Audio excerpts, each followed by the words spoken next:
Hello and welcome to Alumni Field for the first of, well, 1.5 games today between the Keene SwampBats and the Sanford Mainers. We're going to get right into it. This is a resumption of a suspended game. This game got rained out and suspended on Tuesday, so we're going into the bottom of the fourth. Sanford the home team, but we're at Alumni Field 6-2. I'm Andrew Hillsman alongside Jackson Walsh, here to bring you the rest of this game's action. It'll be a full 9-inning game. Jaden Barricaro is still there on the bump for the SwampBats, as it was when this game got called at 9:12 p.m. up in Sanford on Tuesday. Jackson, how are we feeling today?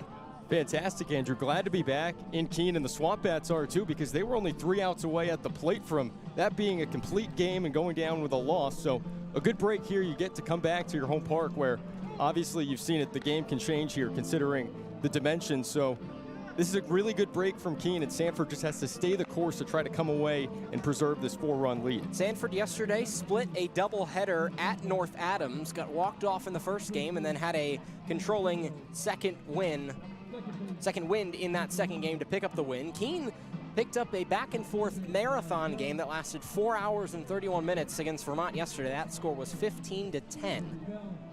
So we're going to get started with Jack Herring, Michael O'Brien, and Marshall Lipsy. Rather, well, that's who's due up. I'm used to Keene hitting in the bottom of innings. It's going to be Peter Kublinski, Trey King, and Brendan Sensai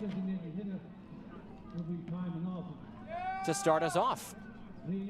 Kublinski at the plate, still searching for his first hit as a Sanford Mainer. Struck out in the first, it was the first inning because how long it was. Earlier in the game, technically. And that was 2 days ago. That's his first at-bat as a Mainer. That one straight back to Barricaro, and that's how we'll resume this game. Nice play by Barricaro. And there's one away here in the bottom of the fourth. It's interesting to think about, Jackson. Playing at Alumni Field, there's a bit of a home crowd. It'll be bigger when the second regularly scheduled game comes around, which will be 30 minutes after the conclusion of this game. But it feels like it's all still a 0-0 game, just kind of feeling it. Obviously, the scoreboard says 6-2. That's where we're at. But Keene, I think, is going to be more level-headed because Sanford really controlled the first couple of innings on Tuesday. They really did. A 6 spot in the first, but the Keene pitching bounced back, and credit to Barricaro, who's back out there on the mound now. 2 scoreless for him, and why not throw him back out there? He had success 2 days ago. 1-0, fouled back by Trey King, the shortstop, who, I feel so weird saying this, flew out earlier in this game, even though we know it was Tuesday. And King has 1 home run this summer. It came here at Alumni Field. First time the Mainers were here. It's a fly ball to dead center that got over the wall. It was the only run in that first game, I believe. 12-1 Keene. 12-1, yeah. One of the more complete games Keene has put together all year. 1-2 to Trey King. Right around 4:50 p.m. here in New Hampshire. The lefty Barricaro ready, fires. Swing and a ground ball right side. Here's Romano playing second for the first time. He throws to Tupou. 2 up, 2 down for the SwampBats. And right now, Barricaro, going back to Tuesday night, same game, is just on a roll right now. A lot of weak contact. His last 5-6 outs recorded have been strikeouts and groundouts, and just a great sign. He's going to give his team a chance in this one. It's still early, only the bottom of the fourth. Well, Brendan Sensai, a guy who's had this team's number, is going to come up to the plate as the third batter of this fourth inning. Sensai 2 for 2 in this game. He had a double and scored in the first inning, and then a single and left on second in the second inning. This is a really big game for Sanford too, because if you hold on in this one and take game 2, all of a sudden the Mainers are just 3.5 games back of Keene. Here's strike 2 early to Brendan Sensai, so we'll have some work to do trying to battle back in this count. Barricaro's just a machine on the mound right now, working really fast, just has total confidence out on the rubber. Not a guy who usually takes his time out there. The 0-2, that's in the dirt. Good waste pitch. You need to challenge a capable hitter in Sensai. Certainly not. Sensai's been swinging a hot bat. It was a rough start to the year, but he's batting over 300 coming into this game. This has really turned it around, a big part of this Mainers offense. 1-2, swing and a liner out to left field, having a beat on it is O'Brien, and he makes the catch for an effective fourth inning. We head to the top of the fifth, where the Bats have Jack Herring, Michael O'Brien, and Marshall Lipsy due up.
The first pitcher that the SwampBats will see today, it's Nick Melton, as Connor Torriello will not come back as Jaden Barricaro did, and Nick Melton had the Bats number the last time these two teams played. Yeah, through here on Independence Eve, 3 innings, 1 run. It was unearned. Just 3 hits, no walks, and 4 strikeouts for the lefty out of UNC Asheville. He's been one of the biggest parts of this Mainers bullpen this year. They had a 27 scoreless inning streak in the bullpen coming in before that was shattered at North Adams last night. But so far for Melton, a 2-1 record, 12 1/3 innings, and a .73 ERA, just 1 earned run in that 12 1/3. Just fantastic stuff. And he's not going to blow you away with velocity. He's mid-8s, touch and feel. Will drop in the slider, mix in the changeup. Just a guy that knows how to pitch.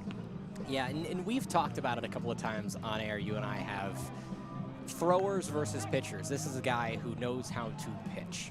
And it's a guy that's had success at this ballpark, so oh yeah, a great move from Nick Lops to go to Melton here and try to preserve this 4-run lead. And he's working off some rest as well. His most recent appearance was against Keene. So he hasn't pitched in now a week, which feels like, just based on the speed that July has started, that was like 2 weeks ago, but it was really only a week ago here at Alumni Field. And that just speaks volumes to how good the Mainers bullpen has been in that stretch. They haven't had to use a lot of arms, right. So Melton going 3 innings, they could afford to rest him a little bit. So Jack Herring will step up to the plate, who homered in the 3rd inning at Goodell Park. We saw a combined 3 home runs at Goodell Park on a really overcast and then rainy day on Tuesday. This game was called at 9:12 p.m. It started at 6:37 on Tuesday. First pitch is a strike to Herring. All those 3 home runs, the 2 for Keene, the 1 for Sanford, to the short porch yes. in right. Yeah, that's really working. So it's the opposite here. And I remember you and I mentioned it, the differences, short porch and left here today. So maybe it'll help right-handed hitters. 0-2 now is Herring maybe a little late on the decision making. Yeah, short porch to left and center, the complete opposite of Goodell Park. You have the short porch to right, and the right field foul pole is the deepest part of the ballpark here in Keene. 0-2. That one misses high and away. 87, that's really the extent that Melton, he sometimes goes 88, 89, but you rarely ever see him go up to the 90s. Yeah, that's pretty much his top, as you said, and that's a good setup pitch. See if he comes with some soft stuff low in the dirt here. 1-2. Herring ready. 1-2. Goes with the off speed, leaves it inside. A good take by Jack Herring. It looked like maybe some sort of cutter or a change up, something. Kick change, maybe. Yeah, it's his cutter right there at 84. Now 2-2 now. Just misses outside. Yeah, you don't want to lose him here. You're up 0-2. There's a point where you can mess around and use that waste pitch. That was that fastball up and away, but now you got to go attack Herring in the full count situation. 3-2, payoff pitch. Swing and a liner down the first base line, and it is just foul by about a foot. Lucky break for the Mainers there. That would have been extra bases for Herring. Easily 2. Maybe he would have had a chance to stretch it to 3, but he'll have to retreat to the plate. It's really the only part of the ballpark where you can get a triple down and play. Remember last year, C.J. Willis of the Mainers had a triple last year right on that right field line to complete the cycle. The place was going crazy. Even some SwampBat fans had to appreciate that. And Willis legging out a triple isn't something you usually see. He was a pretty big guy. So another 3-2 to Jack Herring. That one misses away. After going down 0-2, Herring draws a walk. It was a breaking ball that Nick just didn't get down and through. Only his fourth walk of the summer. Not a guy that walks a lot of batters. Last time he walked a batter was all the way back on June 26th, so a rare sight there. And that's a really good at-bat from Herring, too. One of the best mustaches, I think, in the NECBL, I would wager. Yeah, funky lefty. I feel like you got to rock the stash sometimes. Who did we mention last time he played? Andrew Chafin, I believe we mentioned. Yep, that's who you brought up. That's right. It's Michael O'Brien, who returned to the lineup last night against Vermont and was 3 for 6 with 2 runs scored as Herring leads off of first. Lefty, there's strike 2 to O'Brien. There's that breaking ball he was looking for on 2 strikes to Herring, who ended up drawing the walk. Just got down and through it, snapped it off low in the zone. Good stuff from Melton. Setting up guys with that off-speed pitch so far in this outing. Herring off of first, 0-2. Melton delivers. Just staying alive. We saw O'Brien strike out twice last night, but had 3 hits. There were a couple of guys who got up to the plate 7 times last night for the SwampBats. That'll happen with 15 runs here and there. Game that took 4 hours and 31 minutes, a combined, I think, 23 free passes. And the SwampBats ended up leaving 19 on base. 0-2. Appeal to the base umpire, Curtis Dugar. He says O'Brien held his bat before he swung. So 1-2. Yeah, those really close. Just tough out there for Dugar to have that good angle on it at second. Only a 2-man crew today, something you don't usually see. Yep. They'll have 3 for the second game. 1-2 to lefty O'Brien. Swing and a miss, strike 3. Good pitch from Melton, good sequence. That's just a fastball at 84, but that's what happens when you're a pitcher and you throw your off-speed well and you can command that fastball. That 84 is going to play up to 87, 88 when you were commanding it consistently. O'Brien been no secret to the strikeout this year. That's his 19th on the year, but he's been an effective hitter right at around 300. This is Marshall Lipsy, who still has not recorded an at-bat in this game. Led off last night. There's a strike. Just catches the corner.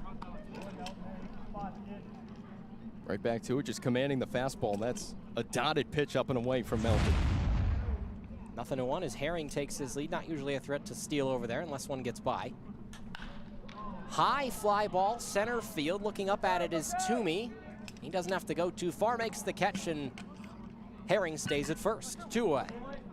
It's a good job, fastball up.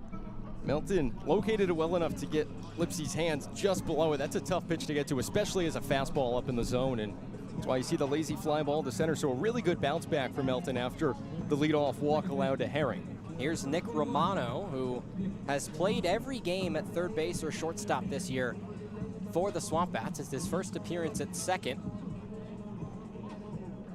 Last night was 1 for 5 with 2 RBI.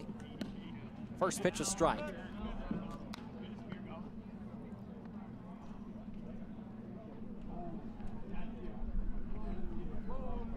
Right around 5 o'clock, right at 5 o'clock here in Keene, New Hampshire. There goes Herring. Off speed, throw from Colbin. Gets away, and now Herring is going to have to bolt for third, and he'll make it safely as Toomey struggled with the transfer. That was a great jump at first from Herring, and they were going to have a chance to nab him at third if Toomey came up with that ball cleanly, but good 2-out base running from Herring, and runner in scoring position for the Bats. Try not to go down quietly here in the top of the 5th. If you can get one back, we've still got a lot of baseball left to be played. That would be ideal. I imagine that'll go as a stolen base and then a throwing error on the catcher. Nonetheless, Herring at third and a 1-1 count to Romano. Swing and a drive, but that one sneaks foul. Really well hit, but just early. He sends it into the parking lot. There's another breaking ball from Melton, and seems like Romano was geared up for the fastball as he jumped way in front of that one, barreled it, but plenty foul. Yep, 90 miles an hour off the barrel, so it's 1-2 to Nick Romano, trying to avoid stranding a teammate at third. Lefty kick steals. Pop up, he'll stay alive. It's a good 2-strike fight right here. Also a good job from Melton. These are all competitive pitches around the strike zone with 2 strikes. Nothing that's not tempting enough for Romano to swing at.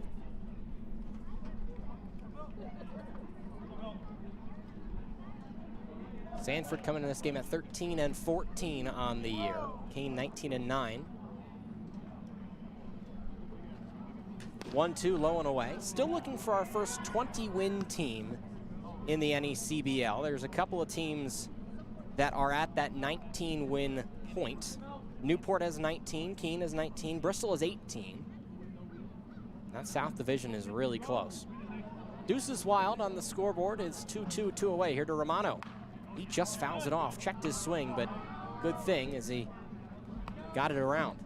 The North has started to pick it up a little bit. It was a lot more separation at one point with Upper Valley in second around 500, and then Vermont, North Adams, Sanford, North Shore all way below, but North Adams has played better baseball. Upper Valley still hanging around 500, and the Mainers have really picked it up. 7-3 in their last 10. Not too bad. Had a 4-game win streak again at North Adams yesterday in heartbreaking fashion, a walk-off in the bottom of the 7th. 2-2. Romano doing a great job putting together an excellent at-bat. Another team that's 7-3 in their last 10. North Adams, like you mentioned, they had won 7 in a row before Sanford ended that streak in the second game of the doubleheader yesterday. Vermont has dropped 5 straight.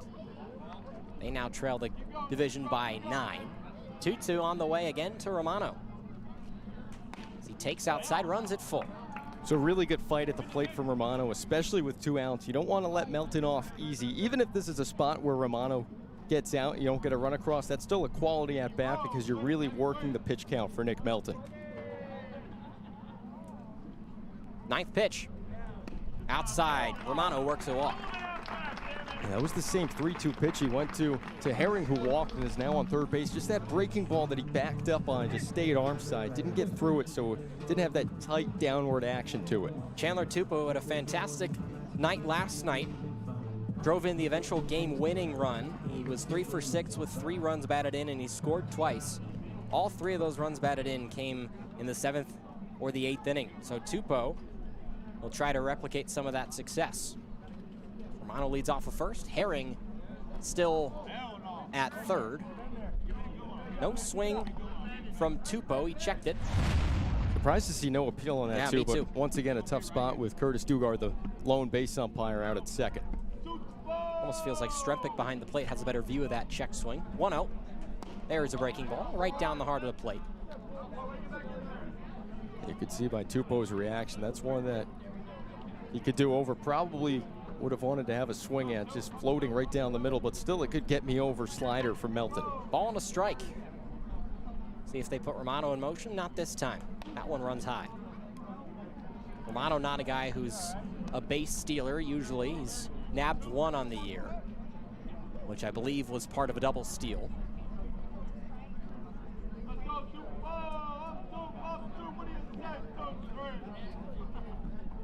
Two and 1 from Melton. Drops high, and Melton in danger of loading the bases with TJ Schuyler on deck. And Melton's fastball command's just not there like it has been all summer. It's usually a guy when he surrenders base runners that's on soft hit singles. Had 15 hits in 12 innings coming in, only 3 walks. He walks him here. He doubles his walk total this summer in 1 inning. 3 balls, 1 strike. Bats over the plate, full count.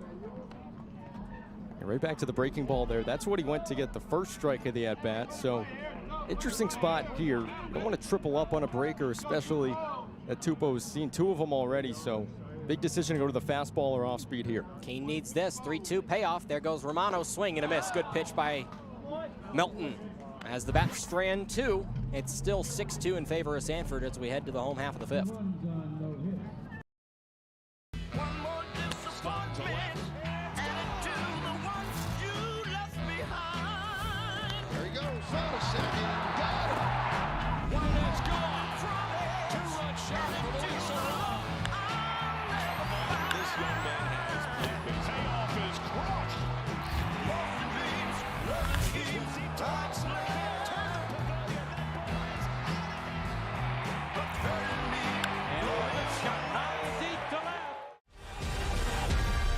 Turning dreams into reality. In the lab with the formula and chemistry.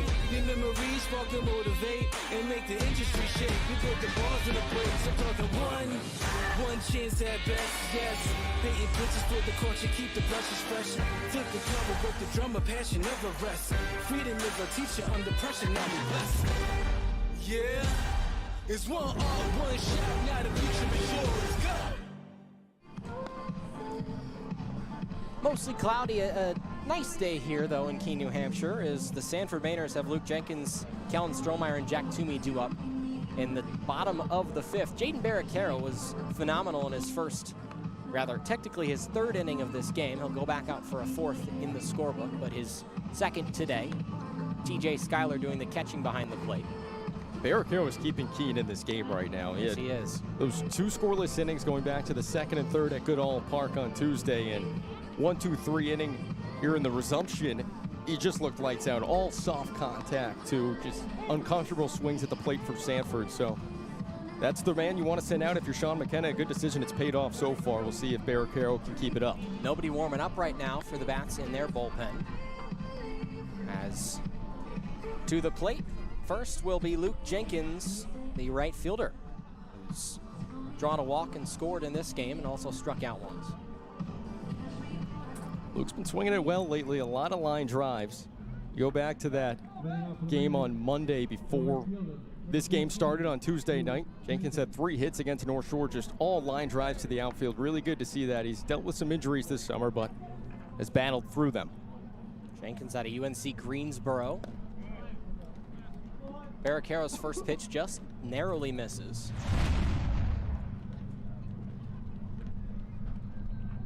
It's green-barreled bat there for Jenkins. Grounder to the right side. Jarrow struggles with the backhand, and it'll lead him up. There's an error. That's another good job by Barricaro. That's just soft contact. Jenkins beat it right into the ground, and Jarrow just couldn't pick it cleanly on the backhand. Yep. Free pass for Sanford. Probably a ball that had a lot of top spin coming off the barrel, but that'll be all right for Sanford as they have their first man in this inning reach by way of an error. That's Jarrow's first error on the year. See if they send Jenkins as Strohmeyer swings and fouls back the first offering. It's a pretty neat part about the Sanford order. You have Jenkins and Strohmeyer back-to-back left-handed bats, and neither of them really pull the baseball. It's all on a line to the opposite field. So not usually what you see in the meat of your order, but it's been working for Sanford. Line drive off of Barricaro's glove. Bell has to go the other way, bare hand, and he can't pick it up cleanly. So everybody's safe. Well, right on cue, just a line drive from Strohmeyer opposite field, and that was hot off the bat. 97 as it got a piece of Barricaro's glove. So Jack Toomey comes to the plate. We'll have another look at it. And Barricaro, we saw him make one of those, just bounced off the glove, and Bell couldn't bare hand it. It's a tough play for everybody to make, but early action for the Mainers here in the 5th. Even if Bell came up with that, I think Strohmeyer was still going to be safe at first anyway. Yep. First pitch in the dirt to Jack Toomey, the BC man. Toomey had his second home run of the summer yesterday. It was the only run that Sanford scored in Game 1 at North Adams, and it was to dead center field, just a shot off the bat. Drove in a run the last time these two teams played. 1-0 from Barricaro, draws a swing. Nice slider from Barricaro. Yeah, he just fooled Toomey with it. Went with soft stuff in the dirt on the first pitch. Toomey didn't bite, and looked like Jack was geared up for the fastball there. Barricaro, a high 80s guy on the fastball from the left side. 1-1 count to Toomey. Early on another off speed, and it's 1-2. He had to slow the hands down to make contact with it. It's a good job recognizing it, but once again, Barricaro, that's really good stuff, just darting straight down into the zone. Have to be expecting it to get on Barricaro's stuff. 1-2 with none away. Just inside on the fastball. It's a good take from Toomey, but that's also a really good setup pitch. When you can pitch in on a guy, that opens the rest of the plate for you to work with. Goal for Barricaro. Maybe go low in the zone at this point. Yeah, strikeout or double play. That would be perfect for Barricaro and Keene. 2-2. Off the hands, a foul tip. Any way to nab that lead runner would be ideal. Yeah, Jenkins has some speed out there too, so likely to score on anything to the outfield. Get him off the base pass, that would be huge. Strohmeyer behind him at first. Has some speed, but not as much as Jenkins and Toomey at the plate. Another 2-2. This is outside on a changeup. That was the right pitch to throw after consecutive fastballs. Just didn't get through it like we saw Melton not getting through a couple of sliders. It just kind of stayed limp on the arm side. Grounder, third base side, it'll zip on foul. So another long AB as we'll refresh on baseballs here. It's just a good battle between a good pitcher in Barricaro and a veteran bat at the plate, Jack Toomey. Just came off his first year playing ACC ball with Boston College, and it's not his first rodeo in the NECBL. He's a third-year Sanford Mainer. Barricaro will look in. Gets the sign from his catcher, Skyler, and here we go 3-2, and he'll step back off.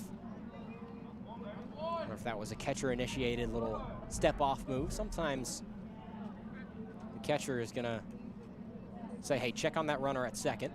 Barricaro ready again. Here comes the 3-2. Swing and a miss on the off-speed pitch. Got him. There's that changeup he wanted when it was 2-2. Ended up missing off the plate. Comes back with a 3-2, and that's the sign of a great pitcher. Even when you have a miss, you're confident in yourself enough to go back to that same pitch. That's a tremendous changeup out of the hand of Barricaro. Brings up Kyle Doohan, who's 0 for 2 in this game. Barricaro operating on 52 pitches right now, but effectively only an inning and a third due to the couple days of rest he had. Fresh count to Doohan. Right side, and Romano can't get to it. They're going to send Jenkins home. Throw is not in time. 5-run lead for Sanford. That ends a little bit of a cold spell for Doohan at the plate. Jumped on the first pitch, seeing I single through the hole, and Nick Lops was sending Jenkins right away. Good throw, would have had a chance to get him, but skipped in there a couple of times out of the hand of Herring.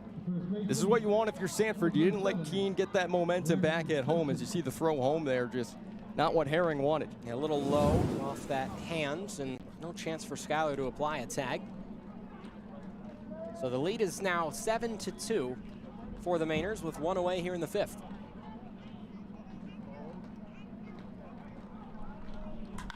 Swing and a high fly ball, center field, back at the wall, looking up, and it's gone.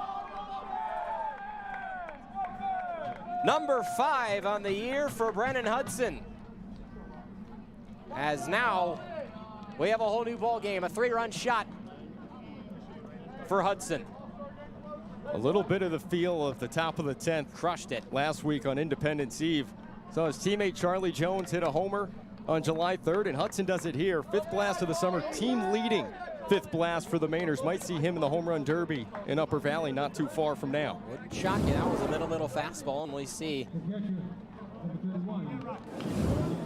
We'll bring up Ryan Colbin, but now a 10-2 lead. This game looks completely different. Another hard hit ball. That'll get down in the gap. 2 hops off the wall. Lipsy gets it back into the infield. It's a 1-out double now for Colbin. Colbin now 2 for 3 in this game with a homer and a double. Homered his first at bat back at Goodall Park in the first inning, and he's been swinging a hot bat. And he has a good chance to be an all-star too. The catcher for Sanford comes into this game batting over 300. He's just finding barrels left and right, having a fantastic summer. So 4 runs in this fifth. Sanford continues their offensive success at Alumni Field as this one gets over Jaros this time. It'll head into the left, and they'll stop Colbin at third. You talk about mistakes and free passes leading to big innings. That one not Jaros' fault, but this inning started on an error as he couldn't get a grounder from Jenkins on the backhand, and Sanford's just playing good ball. Everything's going right for him, and this 5th inning's a great example of that.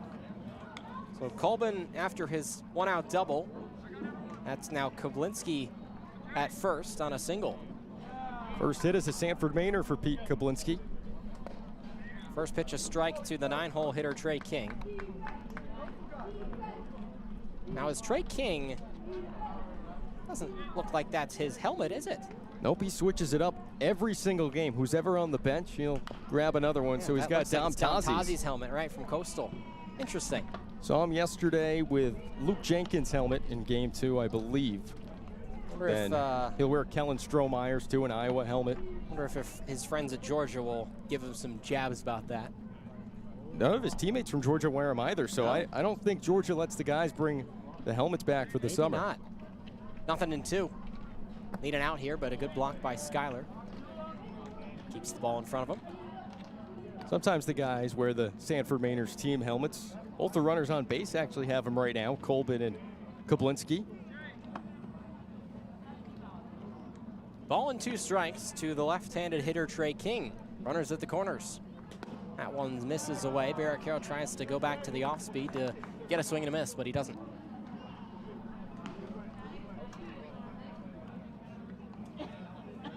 Already 4 across and only 1 out by way of a strikeout of Jack Toomey earlier in this inning. 2-2.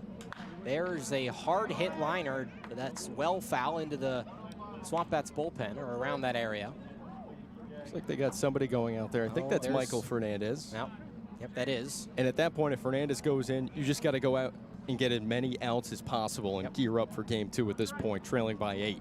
Yeah, not much you can do in 4 innings, but never say never. We've seen big comebacks. This will be quite a large one. 2-2. That one misses high and it runs it full. They'll have Skip Shinosky on the mound to start game 2. It'll be a 7-inning contest. Sanford will counter with Nathan Teague out of Vanderbilt. Not too bad of a choice. And drawing a walk and loading the bases, here is King with the top of the order back up. At this point, you got to feel if you're Keene, you wish you got to the plate in the top of the 5th last time at Goodall Park. It would have saved you some pitching because Sanford came ready to play here in the resumption. Yep. As Sean McKenna is going to come out and maybe, yes, he will motion to the bullpen. This looks like it'll be the end of the day for Jaden Barricaro. We'll be right back.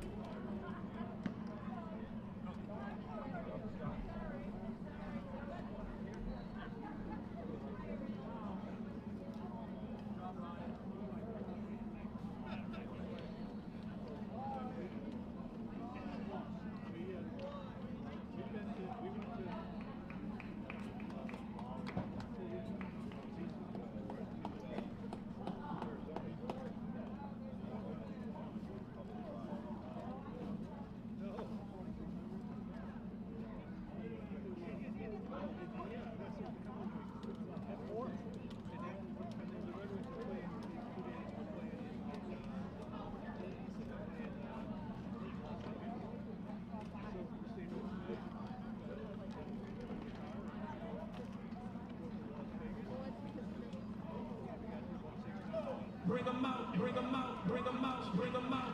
It's hard to yell when the barrel's in your mouth. Bring 'em out, bring 'em out. Bring 'em out, bring 'em out. Mikey Fernandez will take over on the mound for the SwampBats. He last pitched 3 days ago at North Adams, went 2 innings, allowed 3 runs on 3 hits. Walked 2 and struck out 4, so Keene hoping that Fernandez can eat some innings for him.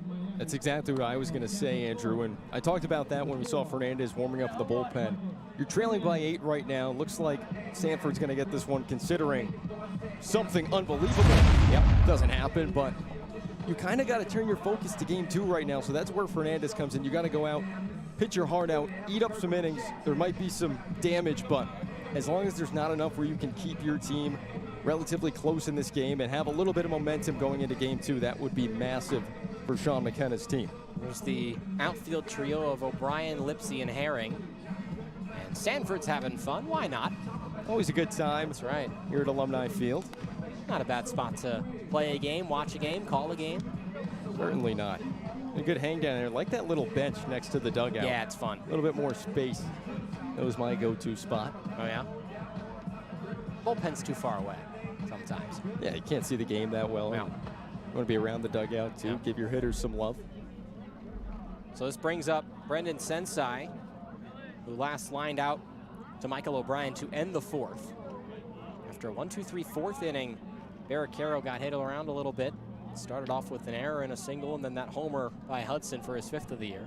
A lot of guys with 5 homers thus far. Tupou is going to get the out at first, and another run comes across the score. It's now 11-2. So you had to do if you're Fernandez. Come in, down the strike zone, get weak contact, the run comes home, but it doesn't hurt too much at this point going from an 8-run to 9-run game. You just got to go out there and collect outs. So it'll bring up Jenkins again, who last reached on an error, was driven in by Kyle Dewan's single. So what Fernandez has for the lefty.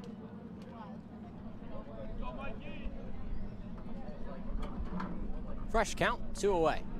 Off speed, just misses. Way out outside on that 74-mile-an-hour breaker. Sanford wins this game. They'd be at 500. They dropped their first 5 to start the year, so to be at 500 at this point of the season would be incredible. Now, in the dirt, it's a team that's playing better than 500. Better, I think, than their record indicates.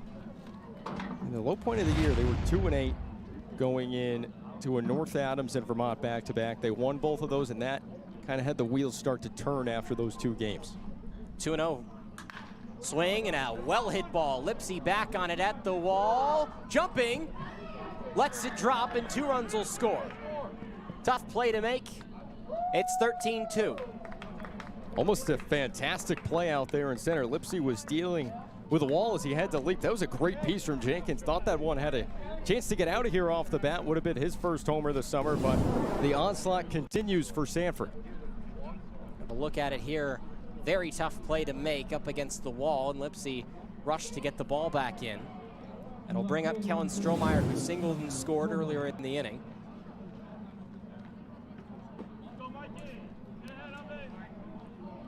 But 6 of the last 8 men to the plate for Sanford have scored. I talked about it at the start of this inning, too, just about Jenkins and Strohmeyer, how they do their damage to the opposite field. Strohmeyer had a line shot that got a piece of Barracaro's glove, and then Jenkins here at the latter half of the inning going oppo off the wall. Second pitch, a ball. And I was surprised that Jenkins and Strohmeyer stayed in this lineup for the continuation, because Nick Lops talked about possibly going to some righty bats on the bench if they saw lefties. You've already seen 2 lefty pitches, and it's worked out for you keeping the lefty bats in there. 1-2 swing and a miss. Checked his swing, but he pretty clearly went around. Fernandez on the fastball sits low 90s, right around 90, 91. Good ride on it. And Strohmeyer in open batting stance. 1-2 runner goes. Throw down to third.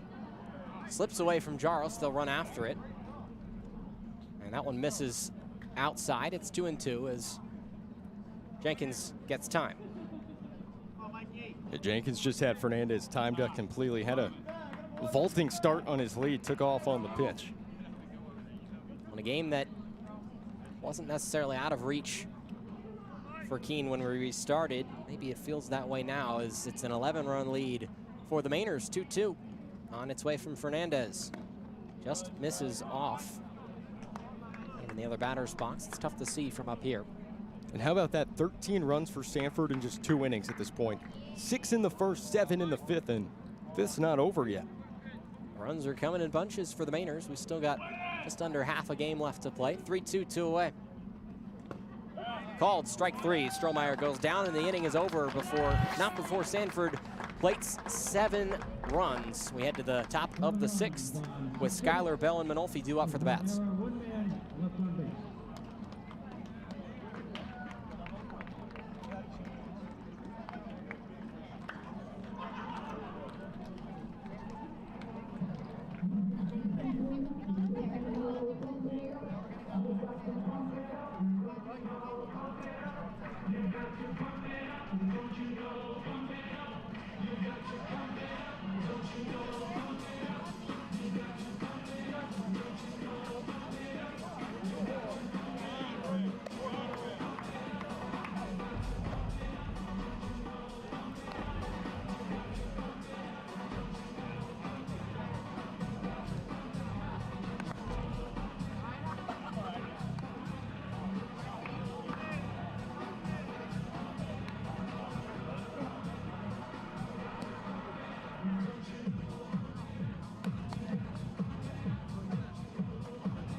SwampBats are trailing by 11. It's 13-2. 13 runs on 12 hits for the Mainers. Due up is Skylar, Bell, and Ty Manolfi here in the 6th. Well, the Mainers have had fun at the plate at Alumni Field in the month of July, to say the least. Still unbelievable. 13 runs in just 2 different innings, and Barracaro was cruising along until error kind of kick-started that inning. Then it was a couple of singles that led to the 3-run homer from Hudson, too, and that's where could really feel this game break open, considering that Sanford was already up 4 coming into the inning. Yeah. Hudson up to 6 RBI today. Not today, but in the game. Keene is just going to hope Fernandez can eat up as many innings as possible. I don't know if you remember that 3-run double Hudson had back in the first inning at Goodall Park. I can't imagine what that would have looked like flying out of Alumni Field here. That's the farthest I've seen one hit to dead center at Goodall in my 2 years there. That ball was hammered. First pitch from Melton is high and away to TJ Schuyler, who's 1 for 2, was stranded at third in the second inning of this game. Indiana man, originally from Antioch, Illinois. Off speed, catches the zone. Slider had some serious late break to it, just snapped right down into the zone. If it looks like it's breaking hard from up here, it will probably be 10 times as much break. High pop up, foul territory right side, ranging towards out of play, and making the catch is Hudson. What a play. That's some high level defense that Hudson just showed off. That ball kept drifting and drifting. Thought it had a chance to get out of play, and then right around where it would have gone out of play, it started to curve back into the field of play, and you could see him there just eyes on it the whole time, checking his surroundings. Spins on back. Nice ended snag. up catching it over his head, which is unbelievably hard to do, especially over there at first base and foul ground. Tough play, and good job to make it. Brings up Andrew Bell, 0 for 1 with a walk. So what Bell has. Looks at one away, and Bell didn't play yesterday in the game against Vermont.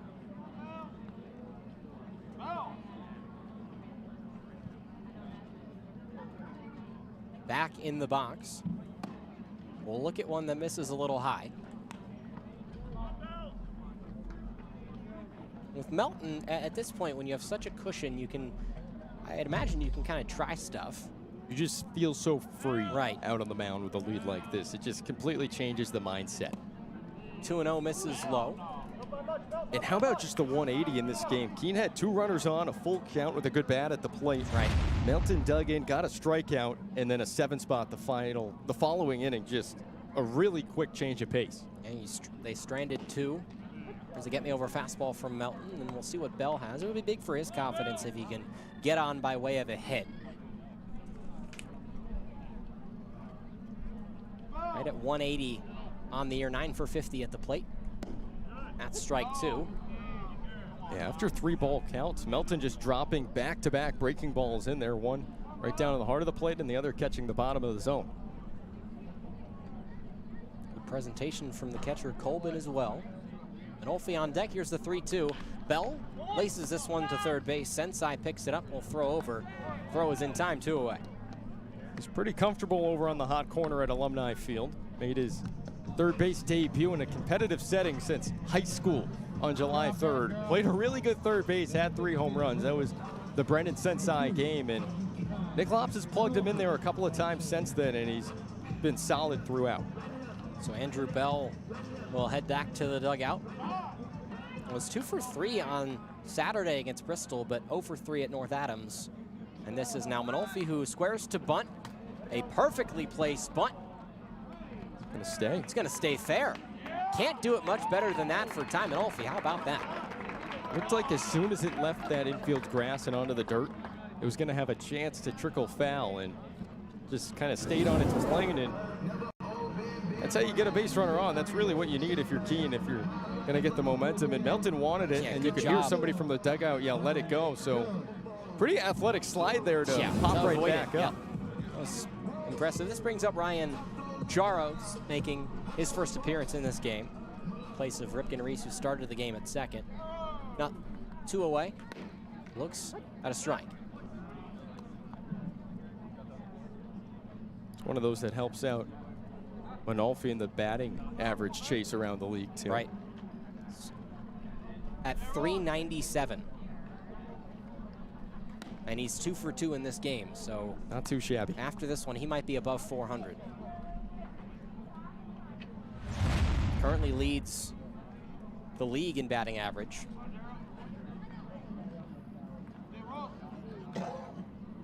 One Jaros tips it back into the mitt. Garrett Larson is in second in the batting average category at 373 for Danbury. But yeah, Ty Manolfi is going to be above 400 after this game. Oh, Trey King, too. He's in the top 6 in the league. And it's a guy that 2 weeks ago was hitting right around 200. This is exploding. Here goes Manolfi, throw on the way from Colbin. Not in time. Manolfi's there with a stolen base.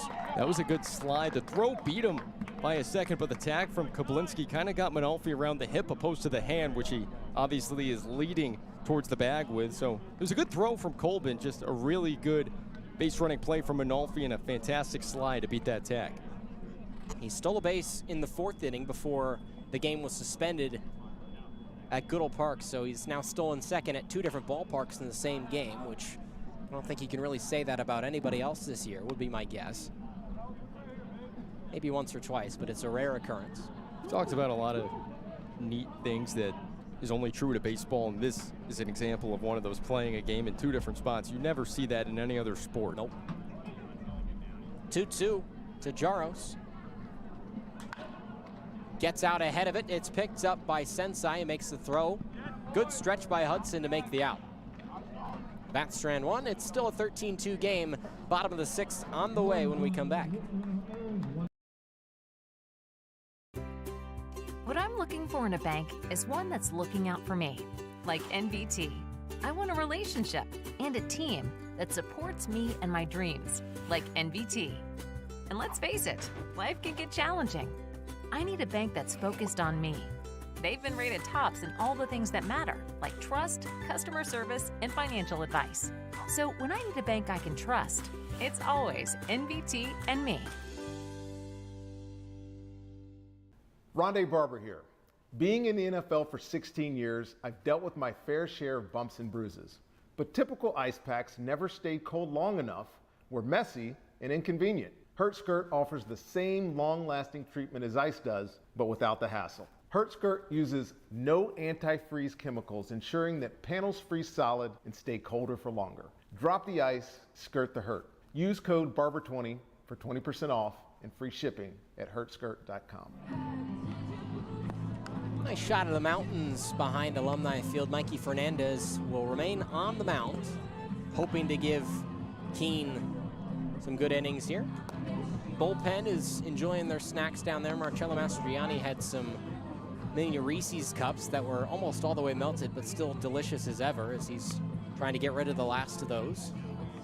Looks like Andrew Lapine will indulge himself. I can't blame him. It's a fantastic snacking spot at Alumni Field. Right? Really like, good concession stand.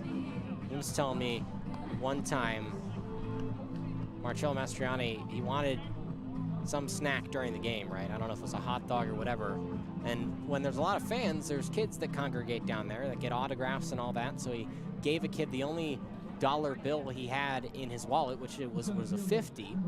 And the kid came back with what he ordered and the rest of the change. He's an honest kid here in Keene. That's a really big trust move to go with a 50. Well, he told me he wasn't going to give him his credit card, which is probably smart. That is safer, yes. But he didn't have any other cash, and he didn't want to leave the bullpen. So naturally, you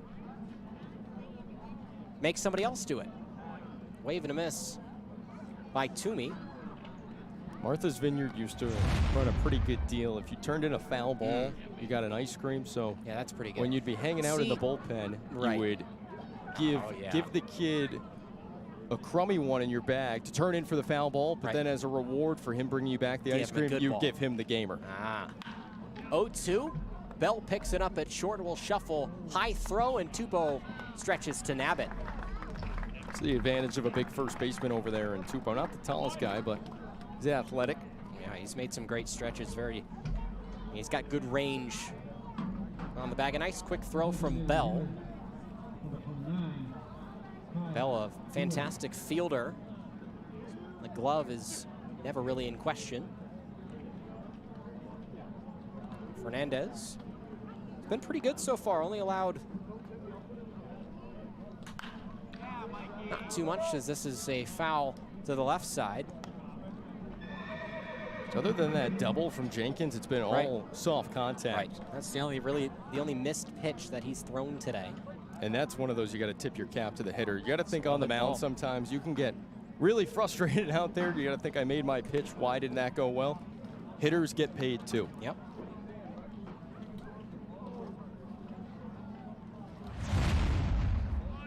Kyle doing the DH, who singled, drove in a run, and also scored in the 5th. 1 away with a 1-1 count. Here's Fernandez. That's a fastball that's outside. 92 on that. I was going to say great life on that fastball. Yeah, a lot of spin. Fernandez good at putting spin on the ball. Not the tallest guy at about 5'9", 5'10".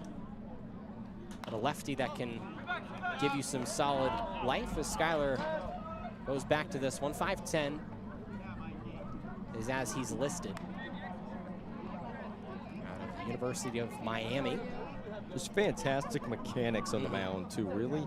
I'll let you be the judge on that. Digs into that backside and he just explodes forward, and that's where he generates all his velocity from. So we just got it with 2-2 here to Doohan.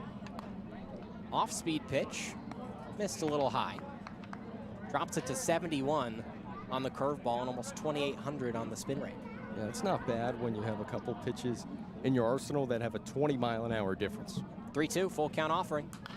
Foul ball, Doohan stays alive. That's a good job to foul that one off, too. We just talked about that big difference. Comes back with a fastball at 20 miles an hour. 91 after the breaker at 71, and Doohan somehow got a bat on it. I'd be swinging out of my shoes, even if they were tied. 3-2 again, lefty-lefty. Ground ball, Romano will pick it up, and out number 2. Once again, soft contact goes to the off-speed. Doohan just out in front of it. That's the result you want. A lefty rolls over to the right side of the infield. Goes to a changeup at 84. It was a hard hit ball just straight into the ground, and the grass eats it up, making it a pretty routine ground ball over there for Romano. If it's a turf field or some shorter grass, that's a harder play. Only one turf field in the league, and that's North Shore. And I've talked about it a lot throughout this year. That's what happens when you pitch in the zone and you don't allow free passes. Free passes, the hitters don't have to do anything. They can step up there and not pick the bat up off their shoulders. When you're consistently in the zone, you're going to give up hard contact sometimes. There's going to be a couple of hits, but that was 90 off the bat from Doohan, but it's just a routine ground ball to second. 0-1 after a first pitch changeup from Fernandez. Misses with the fastball away in the other batter's box. How about this? Bottom of the 6th inning and 6 RBIs at the plate in this game for Brendan Hudson. There's a look at a new swamp bat. That's Evan Chaffee, who is arrived in Keene. He doesn't have a uniform just yet, but he's a left-handed arm from St. John's. So we'll welcome him and assume we'll see him in the next couple of games. A lot of good ball players around this league from St. John's. They typically send their guys here. David Rodriguez has been a swamp bat that played for St. John's for most of the summer, that time at 92.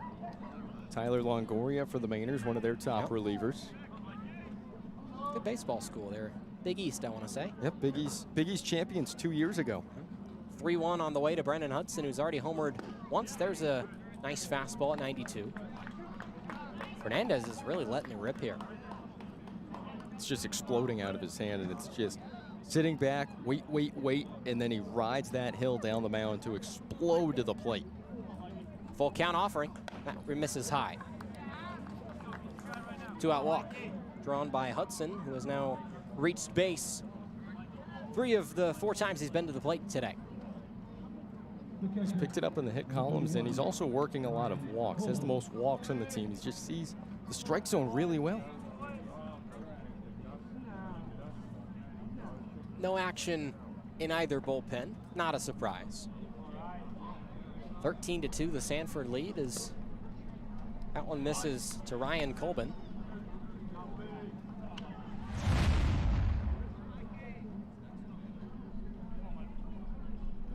UMass guy for Colbin.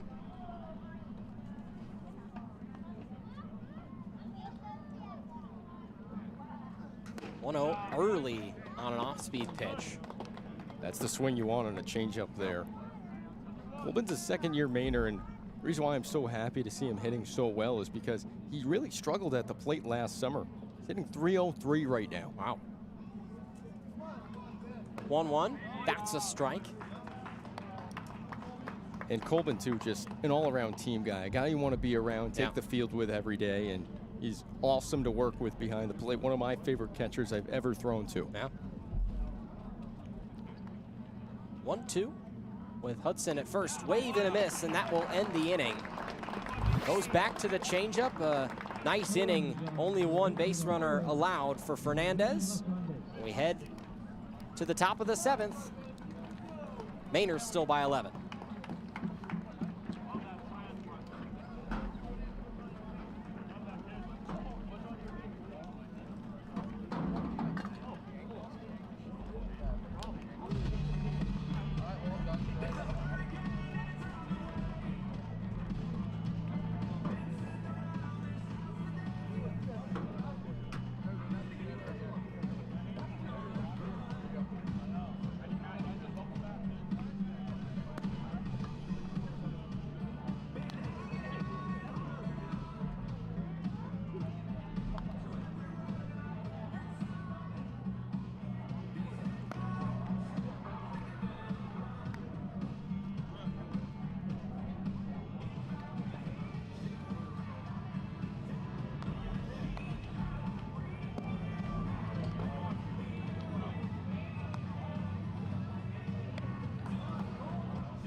We head to the top of the 7th here at Alumni Field, and it's all Mainers, 13-2 the lead. Nick Melton's back on the mound. Some folks enjoying the resumption of Tuesday night's game here. That Keene is obviously playing on their home field, but they're the away team, so they'll come up here in the top of the 7th. And Jack Herring is going to start him off, and Melton, again, has been really solid.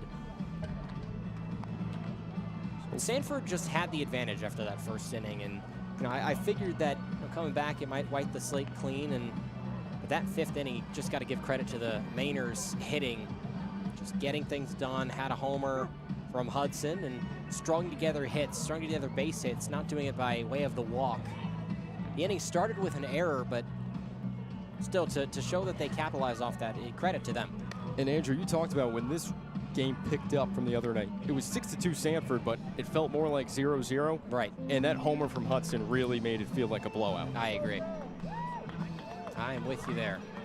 3-4-5-2 up for the SwampBats as Jack Herring strolls to the plate. He worked a walk, stole his base last time up, but he homered the other night at Goodall Park, so the 3rd inning of this game. He was stranded on 3rd to end the 5th. So I'm seeing that they're coming into the frame there. Zach Thompson, I believe he may come in to catch. TJ Schuyler is going to go back to the bullpen. Don't know if he'll just be a bullpen catcher or they'll switch. We'll see. First pitch from Melton is up and away. So far for Nick Melton, 2 innings, 1 hit, no run. Has walked 2, but struck out 2 as well. Strikeouts got him out of a couple of jams. The 1-0, that's away for ball 2. This is really the first big-time blowout for the SwampBats. I mean, it's 10-1. First, didn't really have many of those in June. Been a couple here in July. It was the season opener is one that I remember as well, 12-4, but Danbury scored 6 in the first, and Keene put up 4. But there's been very few of those games. A lot of close games. Keene has really put together a really solid year. Just trying to keep the momentum going. 2-1 is chopped foul, so the count goes to 2-2, and it's not surprising that there haven't been a lot of blowouts, especially in June, considering the Bats are a league best 19-9 coming into this one. Will likely move to 19-10, and then that really means the next game is important, as that'll be game 30 of the year. The 2-2, that's upstairs, so the count goes full to Herring. Important in the sense as well that this is games 4 and 5, I believe, between Sanford and Keene this year. 3-2 is outside, so it's a full count walk for Jack Herring. Back-to-back walks. The man out of ECU. Really got ahead in that one and went to a full count, but not really too competitive of a pitch from Melton that time. We'll see if Michael O'Brien can pick it up here. O'Brien struck out swinging his last time up. That was the first strikeout of the afternoon for Melton. O'Brien out of Arkansas Little Rock. First pitch from Melton. A breaking ball will miss inside. And the count's 1-0. Looks to me that Gabe Pitts is on the on-deck circle for the SwampBats. I think Marshall Lipsey's day is going to be done. They'll probably play him in the game after this. Melton's 1-0 goes to the breaking ball, and it's called strike one. Melton out of UNC Asheville, one of the two Asheville Bulldogs on the Mainers roster this summer. They also have the catcher Cole McGinnis, not in the lineup right now. The 1-1. That'll miss, and it's 2-1, and the Mainers dugout wanted that call. And you see Ryan Colbin talking to Robert Strempik behind the plate. He thought it was there too. Strempik said it just missed inside. Yep. Now it's 2-1 to O'Brien. Herring takes off, and that pitch runs inside and gets all of O'Brien. So back-to-back 3 passes with no outs in the 7th. I don't know, did you see how nice of a jump Herring got off of first? He was basically a third of the way down the line right when Melton lifted his leg.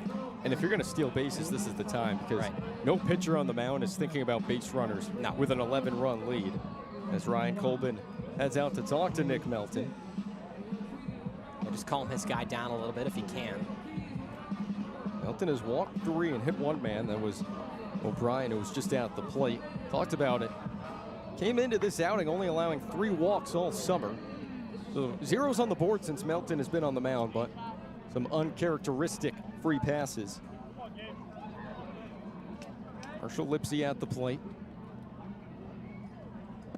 First pitch from Melton in there for strike one. It's Gabe Pitts who... Correction, yes. Pinch hitter. Who's hitting .324, a lot of bunts for him. I want to see him let one rip. A Gabe Pitts home run would do wonders, I think, for just morale and fun. Counts 0-2 on Pitts.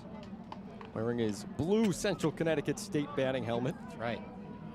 The Blue Devils were the champions of the NEC Conference this year. The 0-2. Fastball up and away for ball 1. Probably the fastest guy on this team. He's brought in as a pinch runner last night against Vermont. Stole a bag.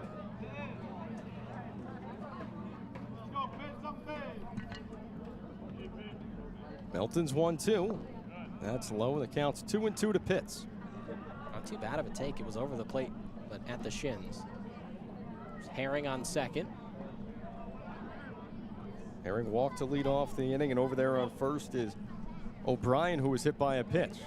Counts 2-2 to Pitts. Melton kicks and fires. Breaking ball is outside, and it's another full count. Yeah, Pitts gave up on that pitch early, and for good reason. That one way outside. Nobody up and throwing in the Mainers bullpen. Not too worried with Melton's command coming undone a little bit with the 11-run lead. 3-2 to Pitts. Breaking ball on the ground to first. Hudson will elect to go to second for one. The throw back to first. Melton was covering, but not at the bag, so Pitts reaches on the fielder's choice. And he would have been safe even if Melton was on the bag. Legged it out, but was just a little hesitant on the swing. Pushed it to the other side. We'll see what Romano has with runners at the corners. I was surprised to see Hudson go to second with that one, too. Me too. Considering the 11-run lead, you just want to collect the out, but that was for sure handed as a first baseman, you'll see. And still only the first out. It would have been a very tough double play to turn. They gave it a shot.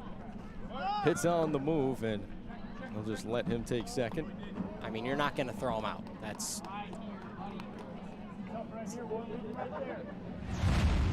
It was a ball to Romano at the plate. They peeled down to second, but Curtis Dugard said Romano held up. So the count's 1-0 with 2 runners in scoring position now. The 1-0 breaking ball called strike one. Romano, the second-year Keene SwampBat out of Florida Atlantic University. One of the best average hitters last year. He was top 5 in that metric. 1-1. Breaking ball is hammered to center. This one's high. It's deep. Toomey at the wall, and he's there to pull it in. The runner will tag, so Herring will score. The throw to third, not in time. It's a deep sack fly for Nick Romano. Wow.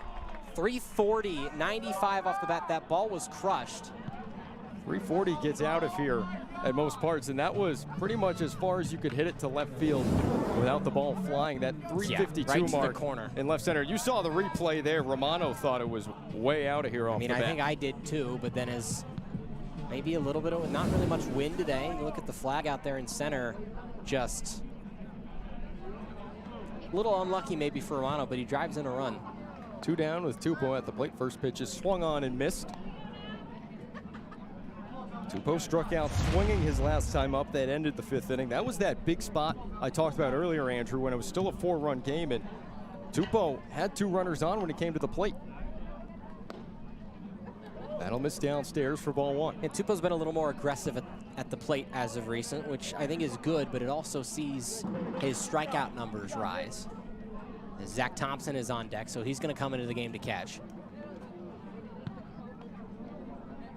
Elton into the plate. That one swung on and missed.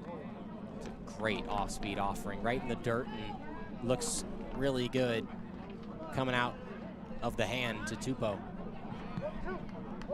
The scoreboard and our graphic here have a 2-1 count, but it is 1-2. Yep. As you can see, Robert Strempick let everyone know. There it is. Elton's 1-2. It in the air to center. Everyone converging on it. Toomey calls it off and pulls it in to end the top of the 7th. The Bats get 1 back, but it's still 13-3 Mainers here at Alumni Field. We'll be right back.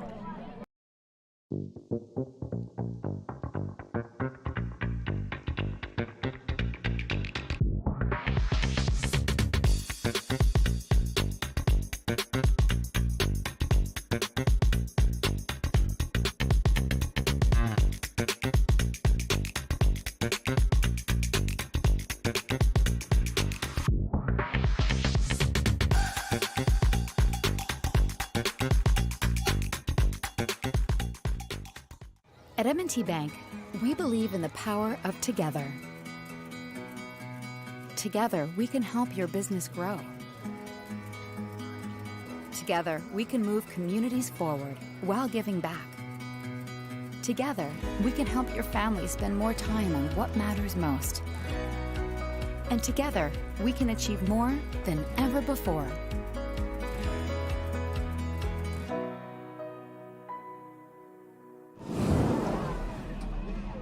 Back here at Alumni Field, the Sanford Mainers lead the Keene SwampBats 13-3 as we head to the bottom of the 7th.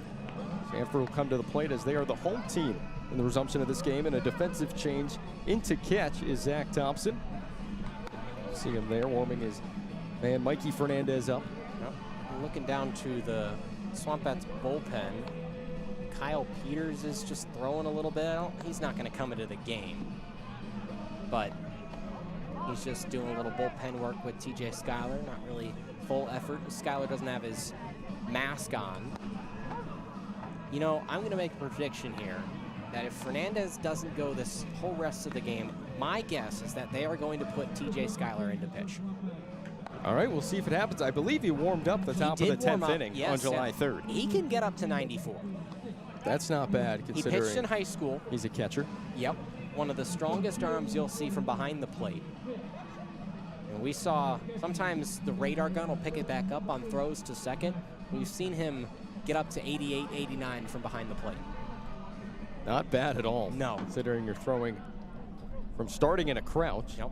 Peter Kablinski to the plate, singled and scored a run in that 7-run 5th. He swings on the first pitch, line back up the middle, gets a piece of Fernandez's glove, and there'll be no play at first. Bell had no time to get Kablinski, so another single for Peter Kablinski.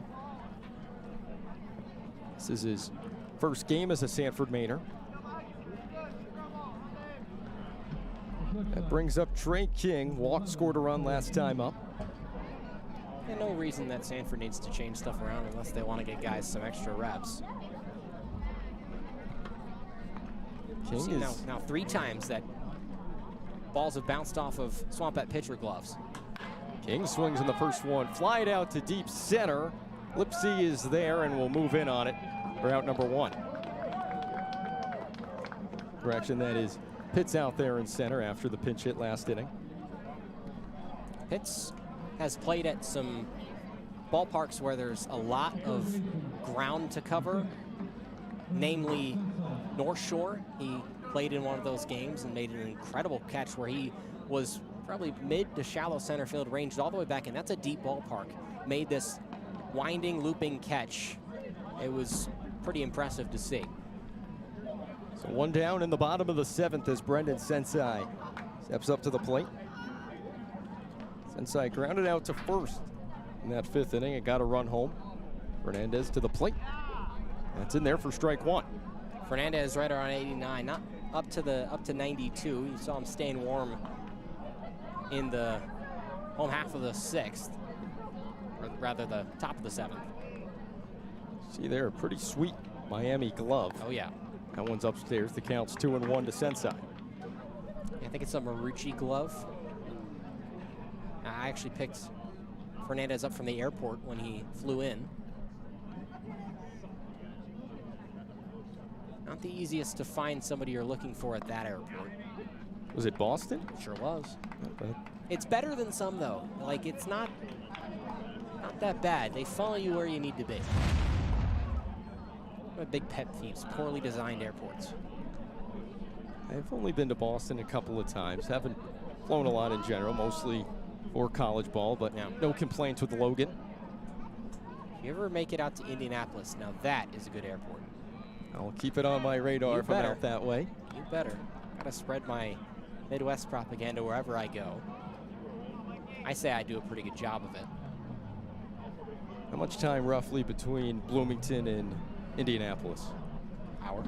Not bad at all. Not at all. From my house, One's flown out to right. Airing range is over and camps under it for out number 2. not even an hour. It's probably 45, 50 minutes, depending on traffic.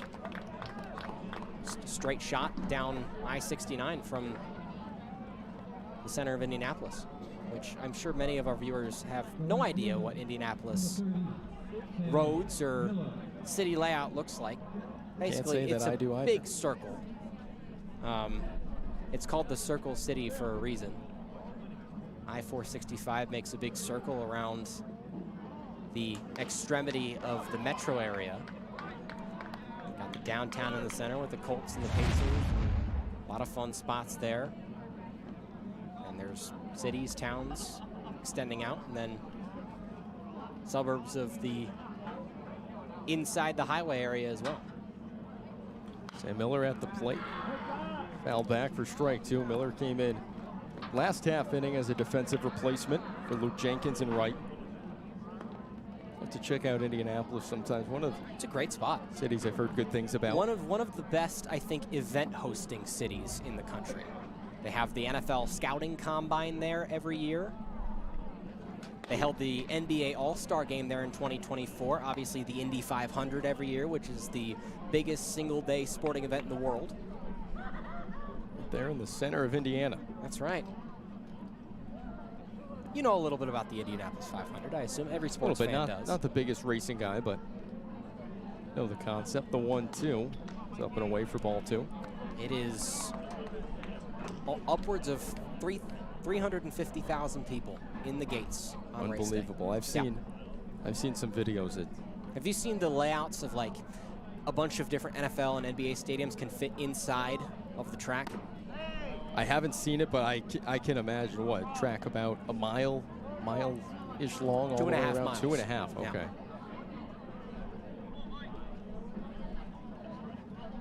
Counts 3-2 to Miller. Kablinski over at first after reaching on a single. And that one's outside for ball 4. So Miller on in his first plate appearance of this one. You can fit every single, or rather, before it expanded, you could fit every single Big Ten football stadium inside Indianapolis Motor Speedway. Unbelievable. Isn't that crazy to think about? And Big Ten football, those aren't small venues either. I don't know. You got the big house. Oh, man. The That's Shoe, just- Ohio Stadium. Wisconsin, a big place as well. Nebraska, big. what I've always wanted to experience too, the football stadiums out there. College football isn't all that relevant in New England. Right. College basketball is, though. Oh, yeah. A lot of big Hoops fans as Strohmeyer steps in, swung on and missed for strike one. It's big in the Midwest, too. Of course, you know, Indiana basketball sort of synonymous with each other. Butler Bulldogs. Yep. Gordon Hayward. Yeah. Shout out. 0-1. Pop foul out of play, and there's 2 strikes on Strohmeyer. I could sit here and lecture you about Bobby Knight, but I'll save you. Whatever you thought of him, but I know there are some varying opinions on the general. But yeah, Love me some college basketball, man, especially it's the best. Big Ten, Big East. the 0-2 foul back. SEC has been doing fantastic in the Juggernauts in Jeez. football, basketball, and baseball now. The SEC right. is running college sports. Softball, too. Yep. But I think the Big Ten is starting to kind of take over in football. Slowly creeping up, and Yes, it is. those 2 conferences expanding in this new NIL era. One just missed off the Yeah, plate. that A was really close. good lead from Strohmeyer. Fernandez, I think, is toning down the velocity. He doesn't need to be throwing 92 right now, just getting outs, and he's done a decent job. 2 on with 2 away. The 0-2. It's out there, and another good lead from Strohmeyer at the plate. He's been swinging the bat well and just seeing it well at the plate. A really good discipline, not chasing, letting the pitchers beat him. Strohmeyer out of the University of Iowa. The 2-2 on the ground is short. Bell has it. Flip on to second, and that'll end the 7th. Mainers still lead 13-3 here in Keene.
Top of the 8th inning here at Alumni Field. The Mainers lead 13-3 in the resumption of Tuesday's game that was halted due to a rain delay and eventually postponed in the bottom of the 4th. And Sanford has answered emphatically.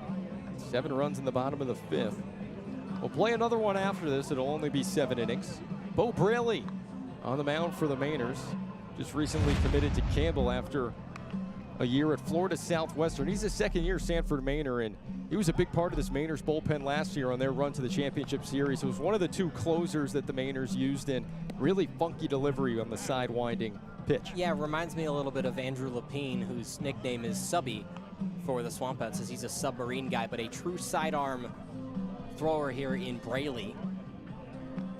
And he starts it with the ball pointed towards the sky and then whips it around low. It's interesting. It's like almost you think about like the path that a baseball bat takes during a swing. That's what Braley's arm does. It's really odd.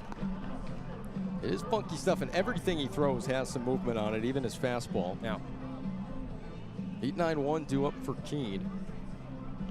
It's originally going to be TJ Schuyler before the defensive replacement, so Zach now Thompson. stepping up to the plate is Zach Thompson. Thompson out of Gardner-Webb.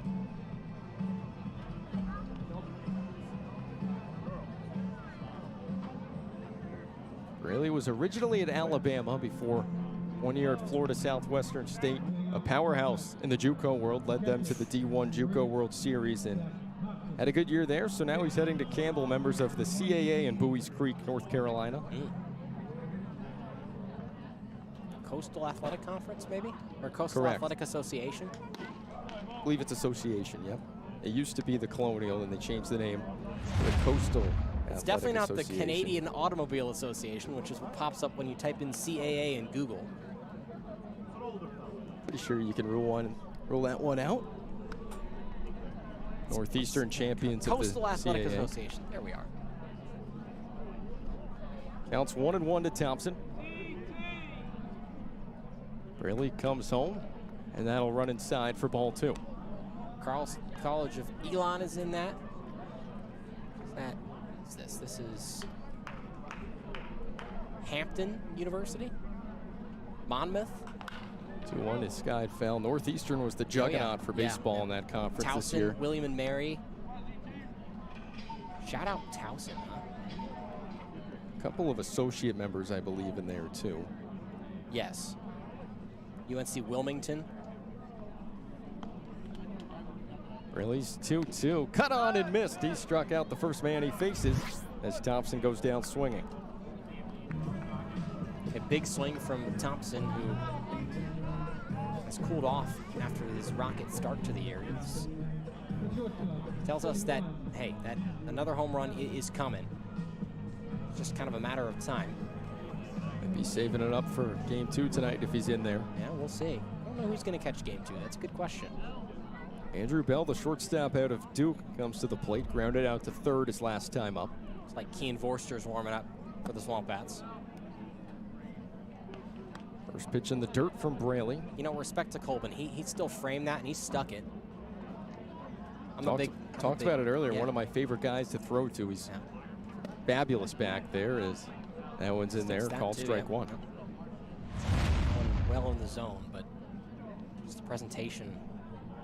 That's one of the things that I hope we don't lose when the automatic ball strike system makes its way to MLB.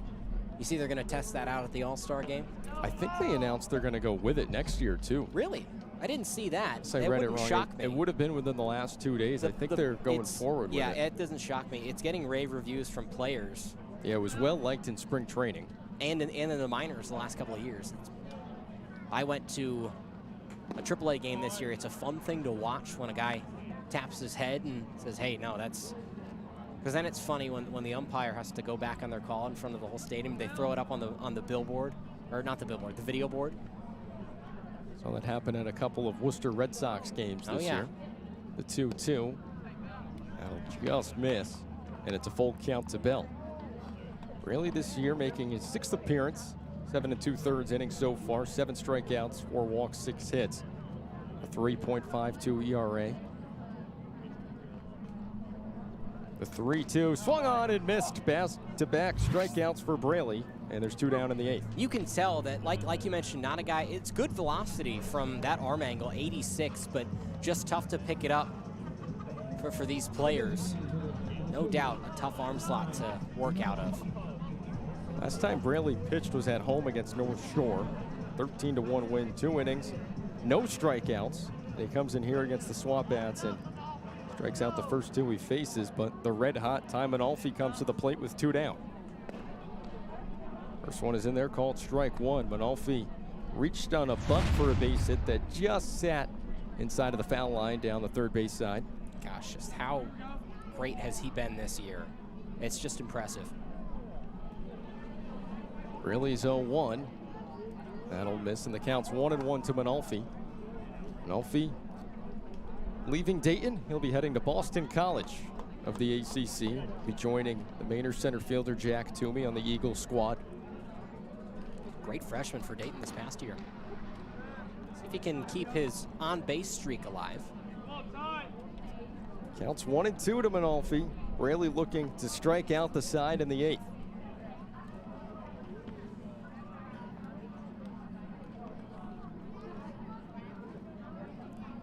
The 1-2, called strike 3, caught Manalfi looking. 3 punch out for Braley, and it's all Sanford here in Keene. We head to the bottom of the 8th. Mainers lead by 10.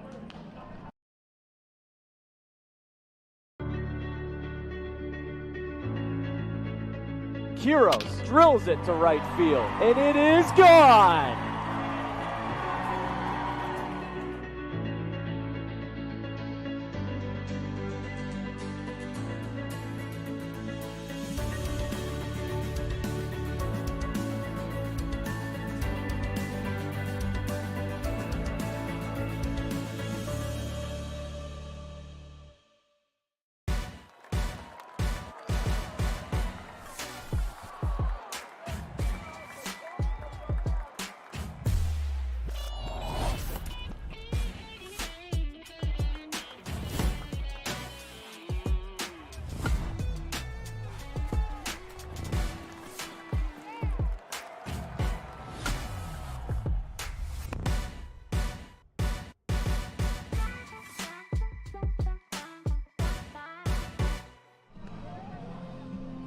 Back here at Alumni Field, we head to the bottom of the 8th.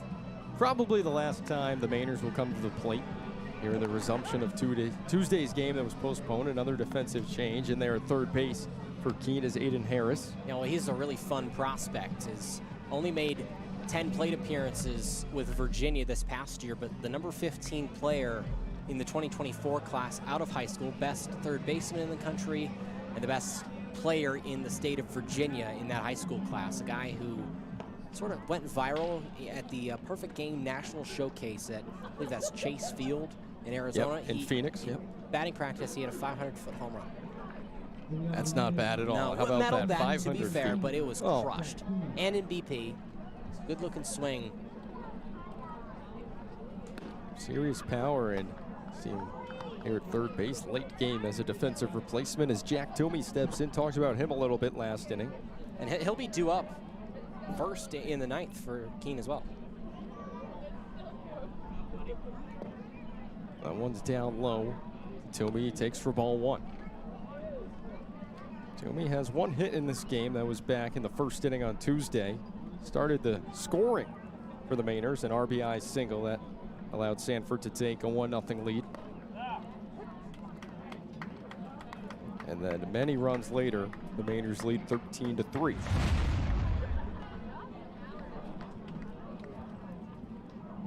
Fernandez has Toomey 1-2.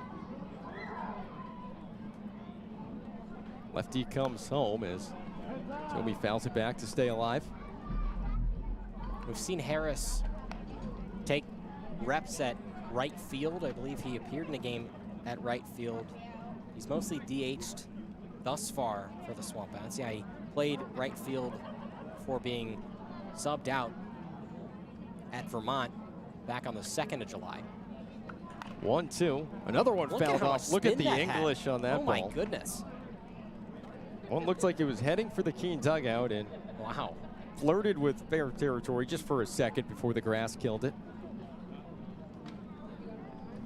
On turf, that has a chance to spin back in. I was just going to say, crazy to think about. We talked about a ground look at ball. This, yeah. It was hard look hit. At this.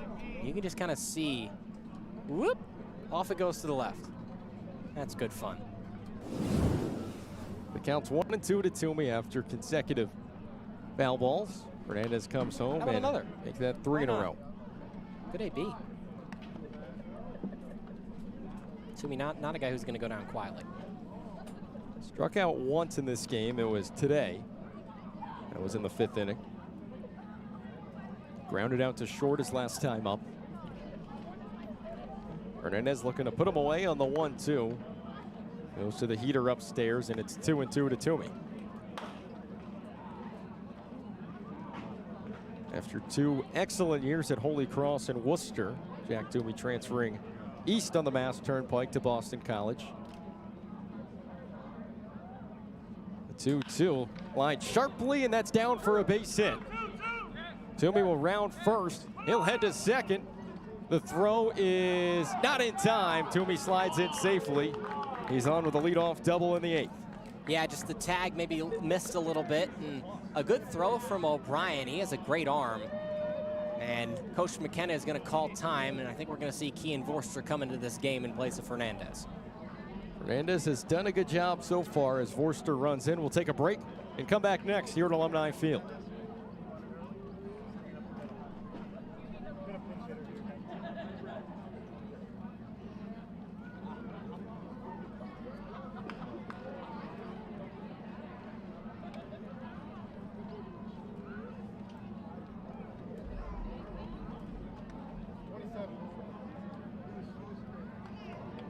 Come on, Mikey.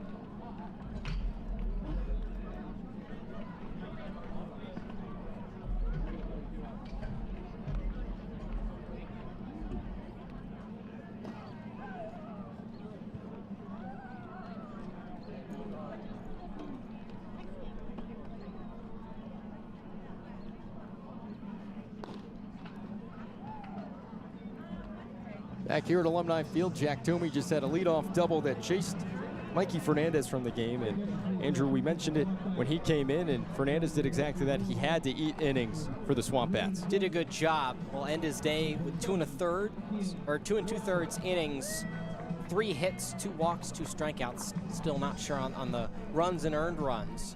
But this is Keene Vorster making his 8th appearance of the year, a 5'11" rising sophomore who plays at the University of Louisville. He's pitched 7 2/3 innings with a 4.69 ERA, 1-1 on the year. He struck out 11, walked 14.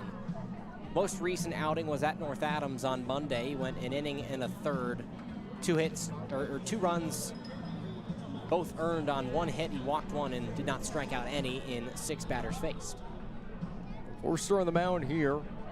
Still no outs in the bottom of the 8th after a leadoff double from Jack Toomey. His family's in town. His family and relatives in to watch him pitch today, which is always fun. That's always the best, getting on the mound when you have family here. And it's some tough travel for some families, obviously, especially for Vorster. Not a local guy, but anytime you can throw in front of the people you threw in front of growing up, it's always a great feeling for a college guy, because you're playing college ball. You don't necessarily go to school near home, so you're pitching away from home there. And then a little to no downtime. You're right back here in the summer away from home, so it makes you really feel like home when your family can be at a ball game. Yeah, Vorster actually originally was born in South Africa. So, yeah, heritage a there. little farther than I was anticipating. Yeah, a little bit. But plays his college ball at the University of Louisville. Start to see more fans trickling in slowly here at Alumni Field for the scheduled game between Sanford and Keene. Sanford, the home team here after this one started at Goodall Park on Tuesday night before rain halted the contest as we were between innings in the 4th, and a pinch hitter here for the Mainers. Cole McGinnis steps in. Would have been Kyle Dewin. McGinnis, one of the catchers on this Mainers team out of UNC Asheville. Vorster's first pitch is high for ball 1. With Speedy Toomey at second, I don't think there's any chance they send him. Don't need to risk the out. You don't want to make an out on the base pass, even though the game isn't particularly close. Certainly, I would be surprised to see if Toomey even pretended like he was stealing at this point. Probably see him head over there if he gets to the backstop, but you even see points in games where teams won't even send guys on pass balls. More of a sportsmanship thing, but everyone kind of on the same playing field here, so usually not the case in blowouts. Right. The 2-0 to McGinnis. Now back for strike 1. McGinnis, the North Carolina native, plays his college ball at UNC Asheville. Talked about how Nathan Teague will have the ball in game 2 for Sanford. Those two actually grew up playing with each other in North Carolina, reunited here in Sanford, Maine. It's got to be fun for those guys. Teague showed up a little late, and Cole was anticipating that day for quite some time. The 2-1. That's low, and the count's 3-1 to McGinnis. Like McGinnis opting to go with Luke Jenkins' helmet, the UNC Greensboro product.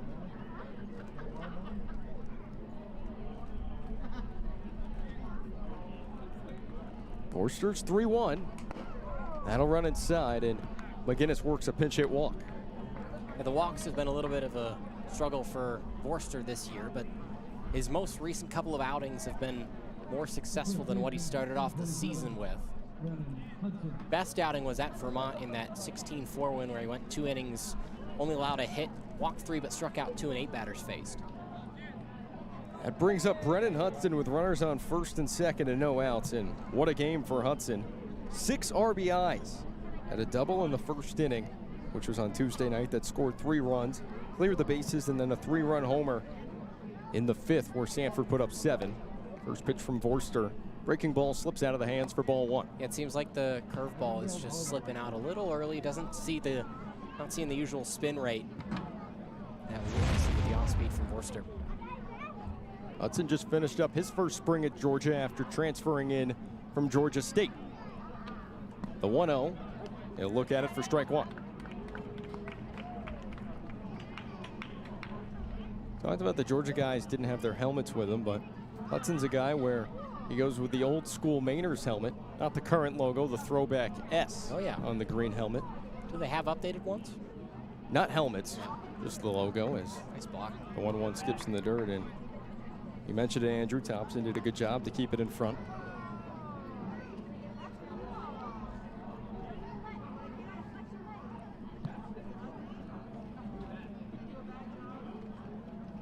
Worcester inherited one runner. It's Jack Toomey who's on second. First batter he faced was Cole McGinnis, who leads off at first after a walk. The 2-1 to Hudson is chopped foul, and that'll even things up at 2-2. I remember when I first saw those S's on the helmet, I'm like, why are there so many Michigan State guys I remember on this that. team? I got a little confused. The only Michigan State guy I know of in the NECBL is Randy Seymour of Newport. Yep, Seymour the Gulch, shortstop. Plays shortstop for the Spartans as well. I've seen him play at Indiana. 2-2 is high, and the count's full to Hudson. Seymour was a part of that Gulls championship team last summer. He's back for more.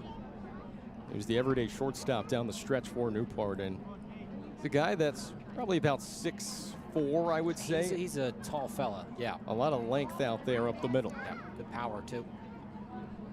3-2, and Hudson will watch it outside as it's back-to-back walks for Vorster on the mound. He'll load the bags as well. And the Mainers have a good shot to tack some more on. They certainly don't need it, leading by 10, but Ryan Colbin comes to the plate with the bases loaded, and Stephen Bangs will come out of the dugout to talk to Vorster. Yeah, they're not going to bring in another pitcher. Nobody's warming in the bullpen, and you don't want to waste another arm here, but just to try and settle him down. And that's what a pitching coach is able to do, especially a guy who is in his first year and close in age, who was with the SwampBats as a player last year. It's a guy that Sean McKenna went to a ton, and Yeah, kind of one of those sinker ballers too, a little bit of a funky delivery. yeah. Bangs out of Franklin Pierce in nearby Ringe, New Hampshire. So Ryan Colbin will await Vorster at the plate. Colbin in the resumption has a double, had a 2-run homer in the first inning when this thing started up on Tuesday night. Bangs will retreat. Double play would be ideal for Keene here, just to wrap this one up and get up to the plate. It's looking like that winning percentage in the standings will say .500 for the first time all summer for Sanford. They were 0-5 at one point and 2-8.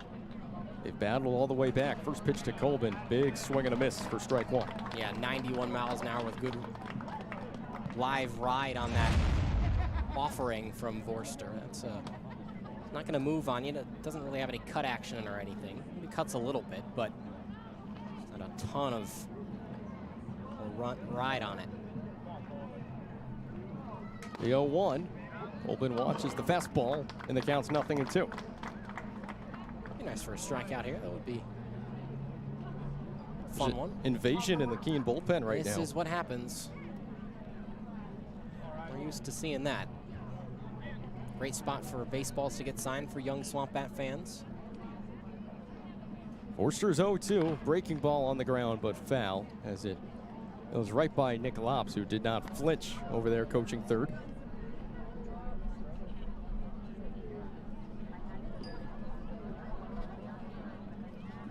Colbin at the plate almost had a couple of home runs on July 3rd here at Keene. A double off the wall in left center, and then a fly out to right center. And his first homer against Keene back on Tuesday at home. The 0-2 cut on and missed. Strike three, a big bases loaded strikeout for Vorster, and there's one down. Yeah, great pitch. Goes low and away to a same-handed hitter, and it's effective, as maybe thinking that was going to be low starting out, but offered at it and was late on the swing for Colbin. We'll see what Kablinski has. Blinsky to the plate with one out and the bases loaded. He's been swinging the bat well. Singles his last 2 times up. This is his first game as a Sanford Mainer. Maine native out of the University of Southern Maine. And the breaking ball will miss for ball 1. Kablinski was with the Westfield Starfires earlier this summer of the Futures League down in Western Mass before he got the call from his old JUCO ball coach, Nick Lops, that he was going to be needed for the Mainers. 1-0's in there. The count goes to 1-1. And working the top end with that fastball, it opens up some opportunities if he can locate the curveball down and away from a right-handed hitter. Got to be careful not to leave the off-speed over the heart of the plate, where a guy like Kablinski, any guy can do damage. Forster's 1-1. Goes to the high fastball again. It's swung on and missed Good from spot. Kablinski. It's a great spot. High enough where it's tough to get power on it if you're not looking for it as a right-handed hitter. Kablinski at the plate, an Ellsworth, Maine native, way up there on the coast.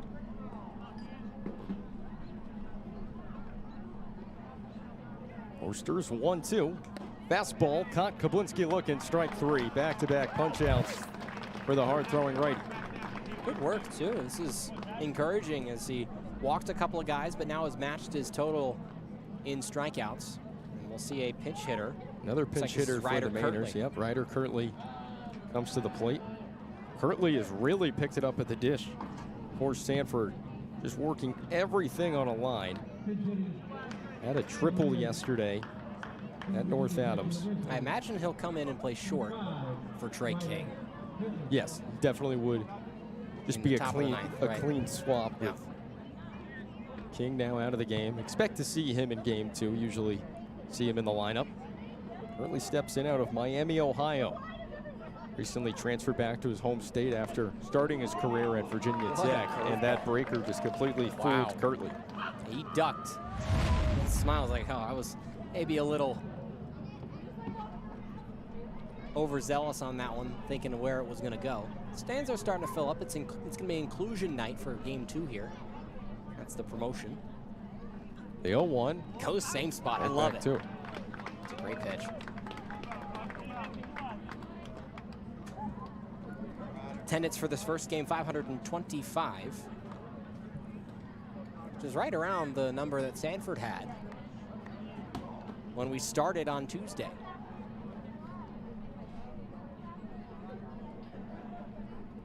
Forster's 0-2. Goes to the fastball after back-to-back curveballs, and it's 1-2 to Kirtley. If you don't count the stoppage time, I wonder if this is the longest game of the NECBL. If you don't count it being suspended, if you keep the clock running. I have to check on that. I believe I there was honestly, I don't feel like it would be. There was a continuation in Newport sometime last week between the Vineyard and Newport. The 1-2. Back to the breaking ball. It's upstairs this time, and the count's 2-2. Let's see if you can put him away with a fastball.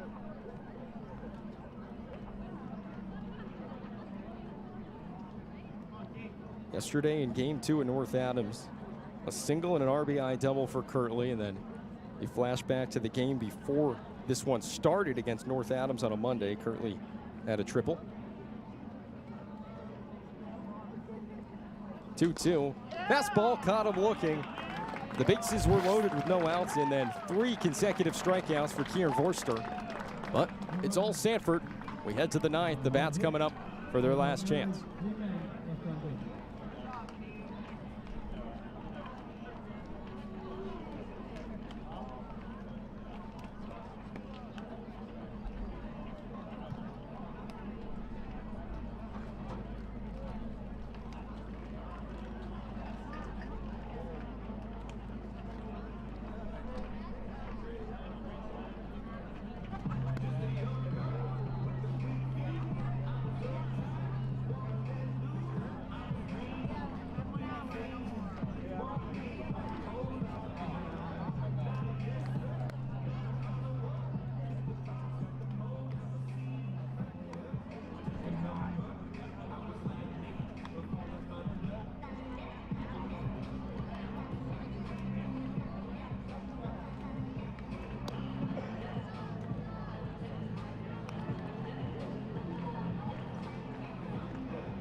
Mainers looking to close this one out.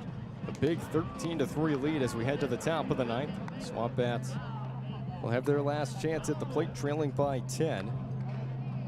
O'Braley back on the mound. He looked really solid last inning, struck out the side. You got Thompson swinging, Bell swinging, and then Manolfi looking. We'll see what Harris has. He's a guy who can hit the ball really hard, but has struggled with some off-speed stuff this year.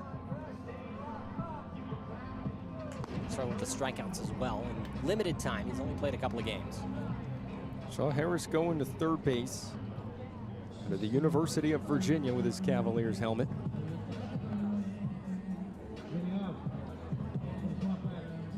Really had 2 clean innings last time he pitched. Looking to do it here in Keene.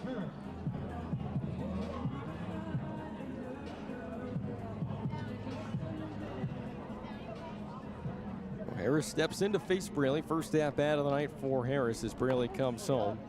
And that one's chopped foul. Maybe a little late on it, and it moves so much. Arm side.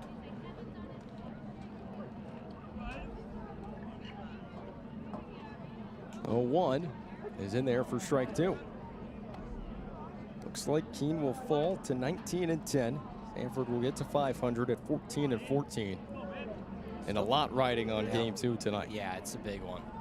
The 0-2 just pulled that slider outside. It's 1-2 to Harris. Yeah, Keene is going to have to refocus themselves, forget about this one, and remember that, hey, it's a clean slate in game 2. You only got 7 innings, so got to get on them early.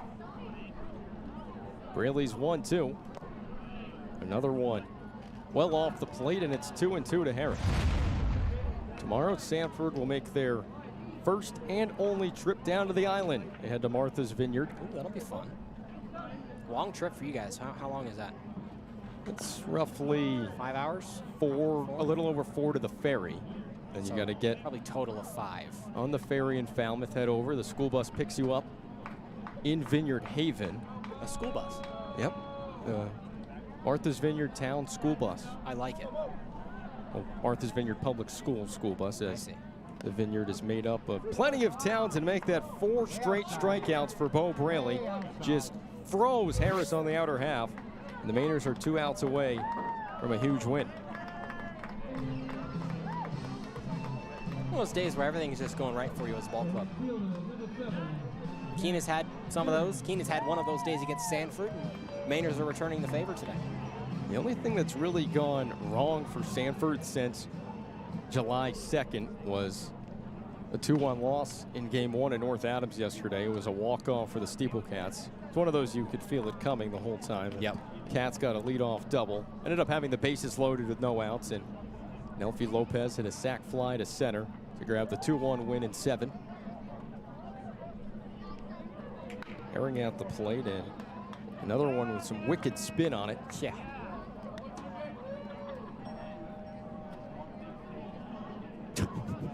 He just smelled the baseball. I could hear him from here saying he wanted to smell it, and I was actually looking at my book after the foul ball, but I could just hear that it was Trey King. Ah. The 0-2. That's inside. Braley nearly got his 5th consecutive strikeout. I wonder if he thought it was going to smell like cut grass, which is a good smell. We're smelling baseballs in the bench right now. Sure, dude. We're comparing maybe a ball that wasn't in play to the foul ball, so that's interesting. The 1-2. Baseball players are weird, man. Like, 1-2 was fouled out of play. Other funny thing, you remember, this is so off topic, scratch and sniff bookmarks. I do remember those, the Scholastic Book Fair days. Oh, yeah. Trey King may be reliving those days. I don't know. First time I have seen anybody say that they're going to smell a baseball after a foul ball. Yeah, I'm not really sure how big of a fan I was of that statement, but I guess we'll go with it. Braley's 1-2. Skied into left. Kirtley ranges back. Strohmeyer comes in, and Kirtley will get called off by Strohmeyer. Great and there's 2 down. Yeah, Kirtley was under it for a while, but then Strohmeyer, very emphatic, and make sure he tells his middle infielder that, hey, I've got this one. You can ease off. Braley looking for one more out and to go 6 up, 6 down in his 2 innings of work. Michael O'Brien comes to the plate. O'Brien's first time to the plate was in the 7th. He was hit by a pitch. First pitch from Braley is chopped foul down the first base line. And a race for it in the field of play.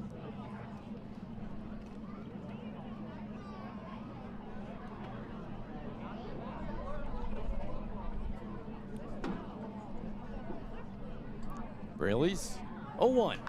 Another one chopped foul right into the bleachers. So a couple of souvenirs for the kids at this That kid game. was on it. Little tie-dye shirt action for that young gentleman. Braley looking for his 5th strikeout and try to end this game. That counts 0-2 on O'Brien.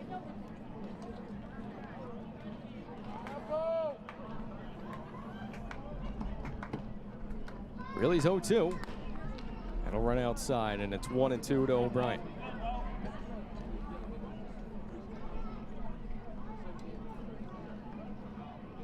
Sanford will get to 14-14. And a big game coming up after this.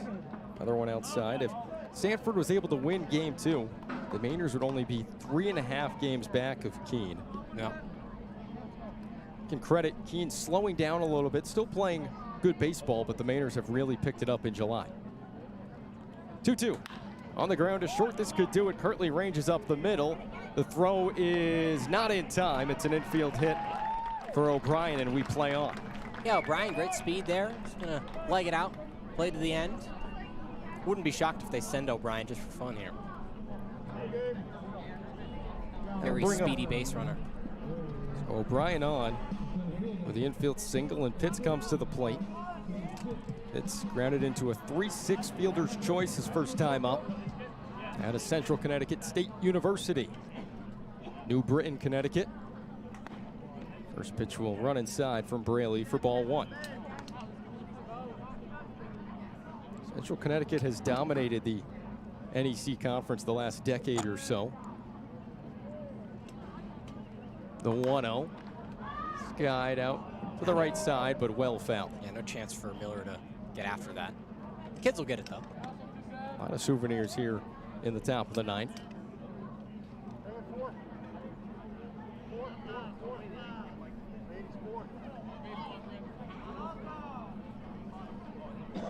Need some baseballs. Almost made it all the way in this one before a restock, as home plate umpire Robert Strempick will head over and get replenished.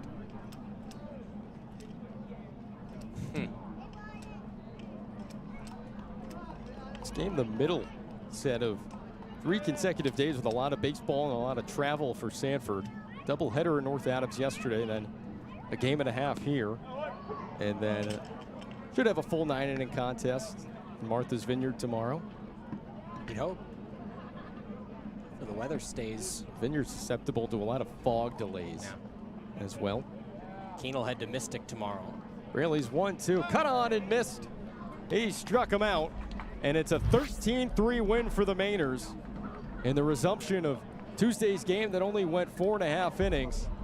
The Mainers come out hot against Keene, 13 runs in just 2 innings with a 6 spot in the first and 7 in the 5th. Just unbelievable offensive production. Yeah, this is going to be tough for Keene. They have to bounce back. Wipe the slate clean. Make sure that you don't let any lingering stuff from this game head into the next, because it's as big of a contest as you're going to get on the other side of this little 30-minute break here. So the final from Alumni Field in game 1 of game 1.5. Right. The Mainers 13, the SwampBats 3. For our entire crew, my partner Andrew Hilsman, I'm Jackson Walsh. We'll see you back here in no time for game 2 at Alumni Field.